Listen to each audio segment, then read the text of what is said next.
ഏവർക്കും പ്രഭാത വന്ദനങ്ങൾ. ഇന്നത്തെ ചിന്തയ്ക്കായി എബ്രായ ലേഖനം 4-ാം അധ്യായം 15-ാമത്തെ വാക്യം. നമുക്കുള്ള മഹാപുരോഹിതൻ നമ്മുടെ ബലഹീനതകളിൽ സഹതാപം കാണിപ്പാൻ കഴിയാത്തവനല്ല, പാപമൊഴികെ സർവ്വത്തിലും നമുക്ക് തുല്യമായി പരീക്ഷിക്കപ്പെട്ടവനത്രേ നമുക്കുള്ളത്.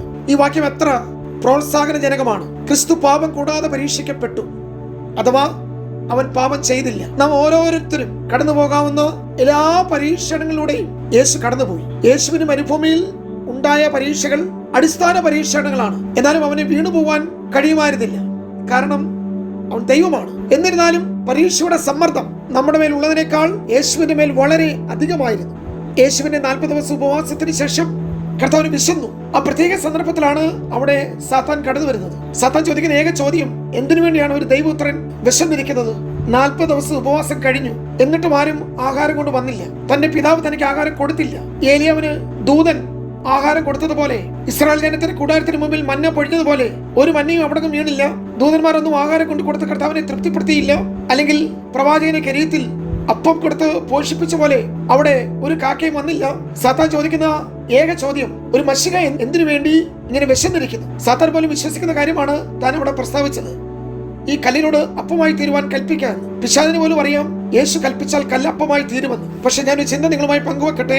തന്റെ സ്വന്തം വിശപ്പടക്കുവാൻ യേശു കല്ല് അപ്പമാക്കിയില്ല. 30 വയസ്സ് വരെയും താൻ ജനിച്ചു വളർന്ന നസ്രയത്തിലെ വീട്ടിലെ പോരായ്മകൾ മാറ്റുവാൻ, ആ കുടുംബത്തിന്റെ ക്ഷീണാവസ്ഥ പരിഹരിക്കുവാൻ, അവിടുത്തെ താഴ്ചകൾക്ക് ഒരു പരിഹാരം ഉണ്ടാക്കുവാൻ, അല്ലെങ്കിൽ വളരെ ദരിദ്രമായ ചുറ്റുപാടുകളിൽ ജീവിച്ച ജോസഫിന്റെയും മറിയയുടെയും ജീവിതത്തിൽ എന്തെങ്കിലും പെട്ടെന്ന് കർത്താവ് ഒരു അതിശയ പ്രവൃത്തി, ആ കുടുംബത്തെ സ്ഥിതി മാറ്റുവാൻ, സാഹചര്യം മാറ്റുവാൻ, അവസ്ഥകൾ മാറ്റുവാൻ യേശു ഒന്നും അവിടെ ചെയ്തില്ല. തന്റെ ദൈവത്വം ഒന്നും താൻ അവിടെ തെളിയിച്ചില്ല. ഇവിടെ മരുഭൂമിയിൽ തനിക്ക് വിശന്നപ്പോൾ കല്ലപ്പമാക്കിയില്ല.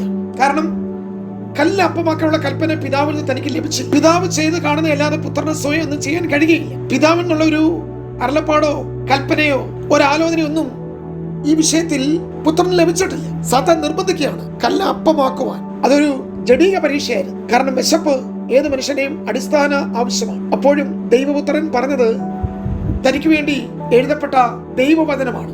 ഇറ്റ് ഈസ് റിട്ടൺ, ഇപ്രകാരം എഴുതിയിരിക്കുന്ന കാര്യം പറഞ്ഞു. മാനുഷികമായ യാതൊരു കാര്യങ്ങളും പറഞ്ഞില്ല, ലൗകികമായ കാര്യങ്ങൾ പറഞ്ഞില്ല, രാഷ്ട്രീയം പറഞ്ഞില്ല, ഭൗതികം പറഞ്ഞില്ല, സാമൂഹികമായ പശ്ചാത്തലം പറഞ്ഞില്ല, വർത്തമാനകാല യാതൊരു സ്ഥിതിവിശേഷവും പറഞ്ഞില്ല. പിന്നെ എന്തു പറഞ്ഞു? എഴുതിയിരിക്കുന്നത് പറഞ്ഞു. എവിടെ എഴുതിയിരിക്കുന്നു? തിരുവെഴുത്തുകൾ എഴുതിയിരിക്കുന്നു. എവിടെ? ആവർത്തന പുസ്തകത്തിൽ. എന്തെഴുതിയിരിക്കുന്നു? മനുഷ്യൻ അപ്പം കൊണ്ട് മാത്രമല്ല, ദൈവത്തിന്റെ വായിൽ കൂടി വരുന്ന സകല വചനം കൊണ്ടും ജീവിക്കും. യേശു അവിടെ ജീവിച്ചത് മഞ്ഞ കൊണ്ടല്ല. പഴയ നിയമത്തിൽ പ്രവാചകന്മാർക്ക് കാക്കയും ദൂതനും ഒക്കെ കൊടുത്ത അപ്പം കൊണ്ടോ ആഹാരം കൊണ്ടല്ല യേശു തന്റെ മരുഭൂമിയിൽ ജീവിച്ചത്. കർത്താവ് തെളിയിക്കുകയാണ് വചനം കൊണ്ട് ജീവിക്കാം. പുതിയ നിയമത്തിലെ 3 തലങ്ങളിൽ നമുക്ക് ഈ ഭാഗങ്ങൾ കാണുവാൻ കഴിയും. എങ്ങനെയൊക്കെ ജീവിക്കാം? ആത്മാവിൽ ജീവിക്കുന്നു. നാം ആത്മാവിൽ ജീവിക്കുന്നുവെങ്കിൽ അങ്ങനെ ഒരു പദം ഗലാത്യ ലേഖനത്തിൽ വായിക്കും. റോമാലേഖനത്തിൽ വായിക്കുന്നത് നാം വിശ്വാസത്താൽ ജീവിക്കും. എന്റെ നീതിമാൻ വിശ്വാസത്താൽ ജീവിക്കും. സുവിശേഷത്തിൽ നാം ഇപ്പോൾ വായിച്ചു വചനം കൊണ്ട് ജീവിക്കും. ആത്മാവിൽ ജീവിക്കുന്നു, വിശ്വാസത്താൽ ജീവിക്കുന്നു, വചനം കൊണ്ട് ജീവിക്കും. പ്രിയമുള്ളവരെ, ഈ പ്രഭാതത്തിലും ഈ ചിന്തകൾ നമ്മെ ശക്തീകരിക്കട്ടെ. യേശു തന്റെ പരീക്ഷകളിൽ ജയിക്കുവാൻ മറ്റൊന്നും ഉപയോഗിച്ചില്ല, വചനം ഉപയോഗിച്ചു. നമ്മൾ പലപ്പോഴും വിട്ടുകളയുന്നത് ഈ വചനമാണ്. കാരണം നമ്മുടെ നാമമേൽ ഈ പരിശോധനകളിൽ, പരീക്ഷകളിൽ പെട്ടെന്ന് വചനം വരികയില്ല. വചനം തീ പോലെയാണ്. വചനം ആത്മാവിന്റെ വാളാണ്. അത് പാറയെ തകർക്കുന്ന ചുറ്റിക പോലെയാണ്. ആ വചനം കർത്താവ് ഏറ്റുപറഞ്ഞു. യഥാർത്ഥത്തിൽ സാത്താന് കൊടുത്ത വലിയ മറുപടി, ഈ കല്ല് അപ്പമാക്കുവാൻ അപ്രകാരം ഒരു അത്ഭുതം കാണിച്ച് തന്റെ ദൈവത്വം തെളിയിക്കുവാൻ പിശാച് യേശുവിനെ പരീക്ഷിച്ചപ്പോൾ, ഏത് യഹൂദനെ സംബന്ധിച്ചും അത്ഭുതം കാണിക്കുക, അടയാളം കാണിക്കുക, വീര്യപ്രവൃത്തികൾ കാണിക്കുക എന്ന് പറയുമ്പോൾ യഹൂദന്മാർക്ക് വളരെ താല്പര്യമുള്ള വിഷയമാണ്. പൗലോസ് പറയുന്നു, യഹൂദന്മാർ അടയാളം അന്വേഷിക്കും, യവനന്മാർ ജ്ഞാനം അന്വേഷിക്കും. അതുകൊണ്ടാണ് കർത്താവിനോട് ആകാശത്ത് അടയാളം കാണിച്ചു തരാൻ പറഞ്ഞത്. അടയാളങ്ങൾ. യേശു ആ സമയത്തും അത്ര തീവ്രമായി തന്നെ പരീക്ഷിക്കപ്പെട്ടപ്പോഴും തന്റെ ജഡത്തെ കുത്തുന്ന പോലാണ് പിശാച് ചോദിച്ചത്. സാത്താൻ നിർബന്ധിക്കുകയാണ് ചെയ്ത് കാണിക്കാൻ. പ്രിയമുള്ളവരെ, ഇത്ര മാത്രമേ ഉള്ളൂ.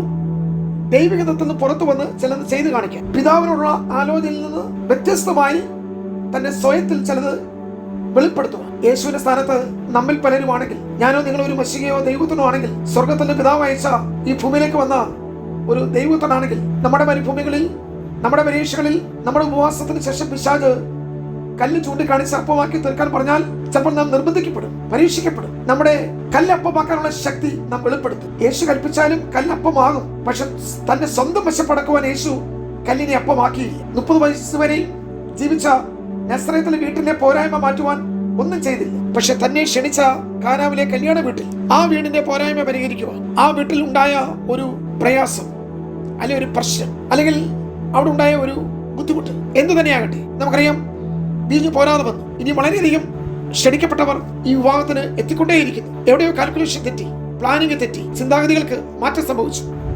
പെട്ടെന്ന് സൃഷ്ടിച്ചെടുക്കാൻ കഴിയുന്നതല്ല ഈ വീഞ്ഞെന്ന് പറയുന്നത്. അത് പല നാളത്തെ പരിശ്രമമാണ്, അനേക നാളത്തെ അധ്വാനമാണ്. അതിന് പകരമായി എന്തെങ്കിലും ഒന്ന് കൊടുത്ത് തൃപ്തിപ്പെടുത്തുവാനും കഴിയത്തില്ല. ആ വീഞ്ഞ ആ വിരുന്നിന്റെ ഏറ്റവും പ്രധാനപ്പെട്ട ഒരു ഐറ്റമാണ്. പക്ഷേ ആ വീട്ടിലും കർത്താവ് ആ കുടുംബത്തിന്റെ അടിയന്തര ആവശ്യം പരിഹരിച്ചു കൊടുത്തു. കാരണം ആ വീട്ടുടമസ്ഥൻ ആ വിവാഹത്തിന് അനേകരെ ക്ഷണിച്ചുവെങ്കിലും പ്രശ്നത്തിന്റെ പരിഹാരത്തിന് ആരെയും ക്ഷണിച്ചിട്ടില്ലായിരുന്നു. നാളുകളിൽ അവിടെ ഉണ്ടാകുന്ന പ്രശ്നത്തിന്റെ പരിഹാരത്തിന് അവർ യേശുവിനെ ക്ഷണിച്ചിരുന്നു. എന്താണ് പരിഹാരം? ആ വീട്ടിൽ കുറവ് സംഭവിച്ചത് വീഞ്ഞിനാണ്. ആ വീട്ടുടയവൻ ക്ഷണിച്ചു വരുത്തിയത് സാക്ഷാൽ മുന്തിരിവള്ളിയാണ്. പഴയ നിയമത്തിന് മധ്യസ്ഥനായ മോശ വെള്ളം രക്തമാക്കി തീർത്തു. എന്നാൽ പുതിയ നിയമത്തിന് മധ്യസ്ഥനായ യേശു പച്ചവെള്ളത്തെ വീഞ്ഞാക്കി മാറ്റി. അതും ലഹരിയുള്ള വീഞ്ഞ്, മേത്തരമായ പുതുവീഞ്ഞ്. പ്രിയമുള്ളവരെ, യേശുവിന്റെ സുവിശേഷത്തിന്റെ മഹത്വം ഇതാണ്. സുവിശേഷം നൽകുന്ന പുതുവീഞ്ഞ് അത് ഏറ്റവും മേത്തരമാണ്, ശ്രേഷ്ഠമാണ്.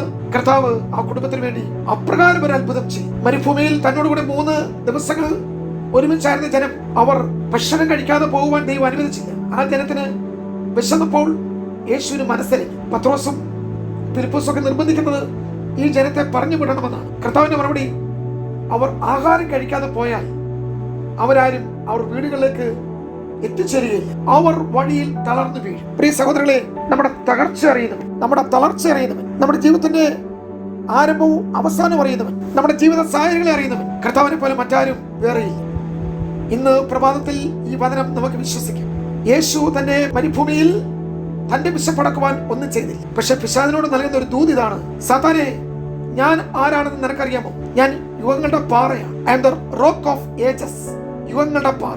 ഈ പാറ നാളെ കാൽമുറയിൽ വീണ് ഉടഞ്ഞിട്ട് ലോകത്തിന്റെ വിശപ്പിനെ മാറ്റുന്ന ജീവന്റെ അപ്പമായി ഞാൻ മാറും. എന്നെ തിന്നുന്നവൻ എൻ മൂലം ജീവിക്കും. എന്റെ അടുക്കൽ വരുന്നവന് വിശക്കയില്ല. ഞാൻ വിശന്നിരിക്കുന്നവരെ നന്മകളാൽ തൃപ്തിപ്പെടുത്തും. സർവ്വലോകത്തിന്റെയും വിശപ്പ് മാറ്റുവാൻ യേശു ജീവന്റെ അപ്പമായി മാറും. Praise the Lord. നമുക്ക് ഇതൊന്ന് വിശ്വസിക്കാം. യേശു തന്റെ പരീക്ഷയിൽ യേശു ജയിച്ചു. വചനം കൊണ്ട് ജയിച്ചു. കല്ലപ്പമാക്കിയില്ല. പിശാച് ലജ്ജിച്ചു. ലോകത്തിന് മൊത്തം വിശപ്പ് യേശു ഇന്നും മാറ്റിക്കൊണ്ടിരിക്കുന്നു. God bless you.